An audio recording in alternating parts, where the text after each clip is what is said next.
Қыздар сәлем, бүгін біздер кунжутный печенье пісіреміз. Өте жұмсақ, дәмді, әдем, күшті болады. Бірінші сары май саламыз, содан кейін шекер саламыз, жұмыртқа саламыз, әбден араластырамыз. Жұмыртқа жаңағы шекері ерігенше, майдың іртік қалмайынша сөйтіп жақсылап араластырамыз. Әбден араластырып болған соң жаңағы нені қосамыз. Ұнды аздап қосамыз, онан кейін ванилин қосамыз, ванилиннен кейін разрыхлитель қосамыз. Қамырымыз жұмсақ күшті болады, одан кейін кунжуттың барлығын сеуіп жібереміз, сөйтіп қамыр илейміз.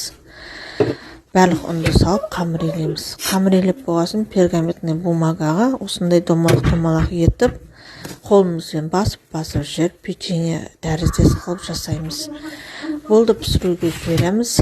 Міне мен печеньем пісті, күшті, дәмі деген күшті болады, сырты хрустящий, іші жұмсақ болады.